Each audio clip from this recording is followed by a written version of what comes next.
سال 2019 ما فوتبال تماشا کردم از تلویزیون. برنده تلویزیون برنده همون کمیتاتوری و روس بود. گفت که همه که در جهان 80% تویبایی که فوتبال بازی میکنن خلق پاکستان دستی میدوزه. اما فکر آمد کردم که روی چه خلق پاکستان گفته میتونست ما نمیتونیم. از 2020 سال حسابی یک سال من همین کسبه کار کرده کمتون به پیش بردم.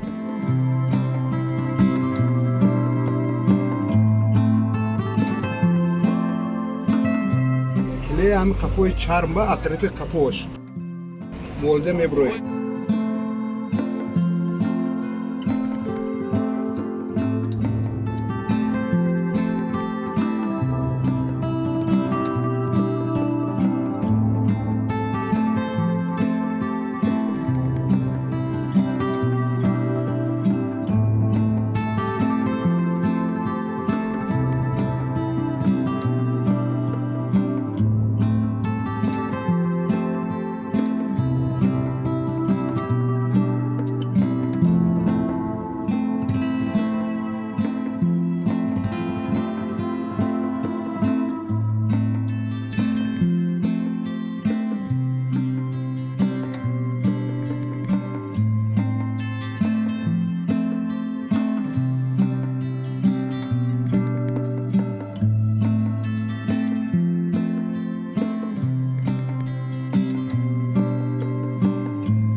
دکور من که کشو کنیم لاک میکنم.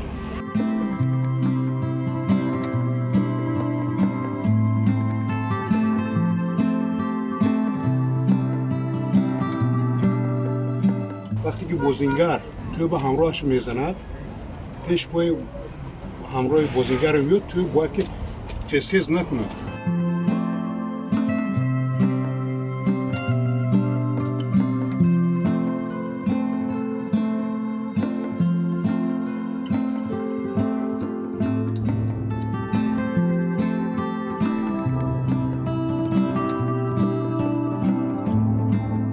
ما برای فوتبال در مکتب این رو استفاده میبره. صفتی با بسیار خوبند. دستوزن با چرم توزه میزن و نسبت به توپای بزاری بسیار صفتشان نغز است.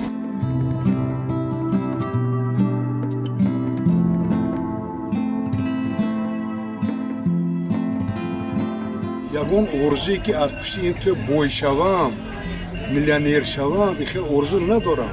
اصلا همین فکر خودی من تو همین میوه اگر همین کار تشکیل شود کو یک ارزی کلان من عملی می شود. مرو این جو در کار آخر چی در کار ما این شرایط هم نیست.